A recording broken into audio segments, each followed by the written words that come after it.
Please subscribe to my channel to stay connected with me. Friends, हमारे daily conversation में कुछ sentences हम ऐसे बोलते हैं जैसे कि तुम्हारे मुश्किल दौर में या तुम्हारे मुश्किल समय में मैंने ही तो तुम्हारी मदद की, या फिर तुमने ही यह ग्लास तोड़ा, कल ही तो मैंने तुम्हें पैसे दिए, या फिर आप ही मुझे समझते हो। इट मीन्स आप ही एक हो जो मुझे समझते हो। तो गाइज, इस टाइप के सेंटेंसेस बोलने के लिए एक स्ट्रक्चर है। सबसे पहले हम बोलेंगे ओनली, उसके बाद हम बोलेंगे नाउन या प्रोनाउन, या फिर कोई अदर शब्द होगा तो हम वो बोलेंगे। उसके बाद हम बोलेंगे वर्ब प्लस ऑब्जेक्ट। तो गाइज, चलिए इसके कुछ एग्जांपल्स देखते हैं। अगर आपको बोलना हो कि तुमने ही यह ग्लास तोड़ा, मतलब तुम ही हो जिसने ये ग्लास तोड़ा, तो गाइज ये सेंटेंस बनेगा only you broke this glass. Only you broke this glass. अगला एग्जाम्पल है, कल ही तो मैंने तुम्हें पैसे दिए। I gave you money only yesterday. Friends, sentence में जिस वर्ड पे हम जोर दे रहे हैं उसके आगे हम ओनली का यूज करेंगे। I gave you money only yesterday, मतलब मैंने कल ही तो तुम्हें पैसे दिए। Let's see one more example.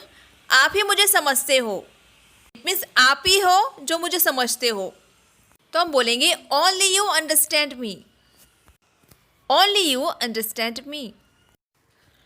तुम्हारे मुश्किल दौर में मैंने ही तो तुम्हारी मदद की। Only I helped you in your difficult और you can say hard times. तो गाइस, इस तरह से आप बहुत सारे सेंटेंसेस बना सकते हो। फ्रेंड्स, कुछ सेंटेंसेस ऐसे भी होते हैं जो हम अक्सर बोलते हैं। फॉर एग्जाम्पल, वो दाढ़ी वाला आदमी कौन है? वो घुंघराले बाल वाली लड़की मेरी बहन है। तो फ्रेंड्स, इस टाइप के सेंटेंसेस को ट्रांसलेट करने के लिए कोई स्ट्रक्चर वगैरह की ज़रूरत नहीं है। हम सिंपली ऐसे ट्रांसलेट कर सकते हैं, जैसे कि अगर आपको बोलना हो कि वो दाढ़ी वाला आदमी कौन है, तो हम बोलेंगे who is that bearded man. Who is that bearded man. या फिर इस सेंटेंस को और एक तरीके से बनाया जा सकता है, who is that man with beard. Sentence को आप दोनों ही तरीके से बोल सकते हो। ओ घुंघराले बालों वाली लड़की मेरी बहन है। That curly heard girl is my sister. That curly heard girl is my sister. One more example is, मैंने आपका पर्स उस गोरे लड़के के हाथ में देखा। I saw your purse in the hand of that fair complexioned boy. I saw your purse in the hand of that fair complexioned boy. Friends, हमारे daily routine में कुछ ऐसे सेंटेंसेस होते हैं जैसे कि पैसे तो पैसे, चोरों ने मेरा मोबाइल भी चुरा लिया, या फिर पापा तो पापा, मम्मी ने भी मुझे डांटा, बीवी तो बीवी, उसने बच्चों को भी छोड़ दिया। फ्रेंड्स, इस टाइप के सेंटेंसेस हम दो तरीके से बना सकते हैं। फर्स्ट वे इज, सबसे पहले हम बोलेंगे let alone plus noun plus sentence, और दूसरा तरीका है हम बोलेंगे not to speak of plus noun plus sentence. आप इन दोनों ही तरीके से सेंटेंसेस को बना सकते हो। तो चलिए एक एक करके इन सारे एग्जाम्पल्स को देखते हैं। पैसे तो पैसे, चोरों ने मेरा मोबाइल भी चुरा लिया। Let alone money, thieves stole even my mobile. Let alone money, thieves stole even my mobile. पापा तो पापा, मम्मी ने भी मुझे डांटा। Let alone पापा, even मम्मी scolded me. हम दूसरे तरीके से भी सेंटेंस को बना के देखते हैं। Not to speak of पापा, even मम्मी scolded me. बीवी तो बीवी, उसने बच्चों को भी छोड़ दिया या त्याग दिया। तो ये सेंटेंस बनेगा Let alone wife, he left even his kids. Let alone wife, he abandoned even his kids. Abandon means छोड़ना, त्यागना। पढ़ाई तो पढ़ाई, वो खेल कूद में भी अच्छा है। Let alone studies, he is good even at sports. Let alone studies, he is good even at sports. Friends, जब भी आपको इस टाइप के सेंटेंसेस बोलने हो तो इस स्ट्रक्चर का ज़रूर यूज़ कीजिए। फ्रेंड्स, कुछ ऐसे भी सेंटेंसेस होते हैं जो हमें बोलने पड़ते हैं, जैसे कि अरे यार तू तो बड़ा छुपा रुस्तम निकला, या फिर वो बहुत बड़ा छुपा रुस्तम है, या फिर वो एक नंबर का छुपा रुस्तम है। छुपा रुस्तम इसे इंग्लिश में बोला जाता है डार्क हॉर्स।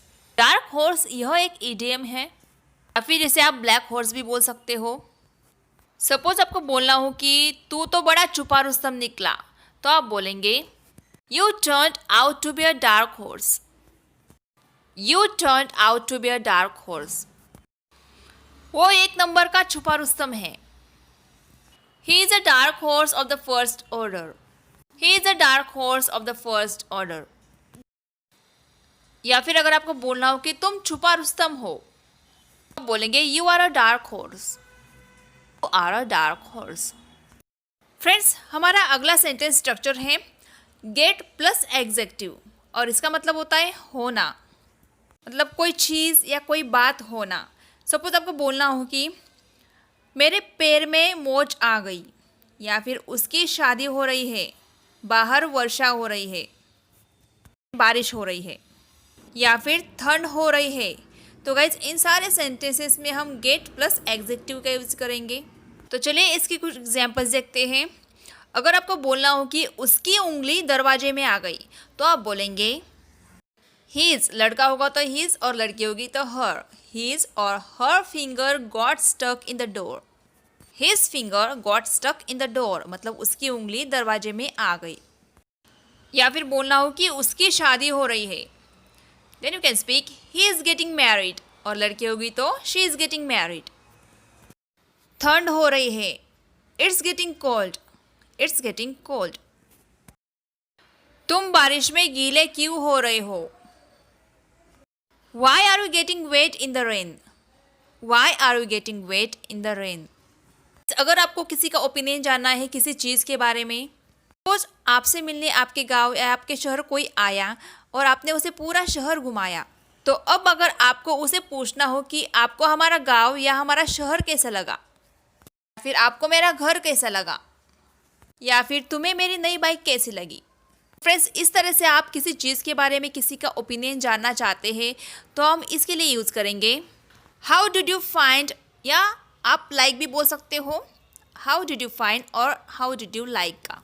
मानो आपको किसी को पूछना हो कि आपको मेरा घर कैसे लगा, तो आप पूछ सकते हो how did you find my house, या फिर how did you like my house. दोनों ही तरीके से बोल सकते हो। आपको हमारा शहर कैसा लगा, how did you find our city, या फिर हमारा गांव कैसा लगा, तो आप बोलेंगे how did you find our village. या फिर पूछना हो कि तुम्हें ये कैसा लगा, हम ऐसे ही पूछ देते हैं कि तुम्हें ये कैसा लगा, तो हम पूछेंगे how did you find this, या फिर it, how did you find it. आपको यह वीडियो कैसा लगा, how did you find this video, please let me know. तो friends, if you liked this video then please give it a like. Please do subscribe if you are new here. See you in the next video. Till then, keep learning, keep watching my videos, and keep practicing. Bye bye. Take care.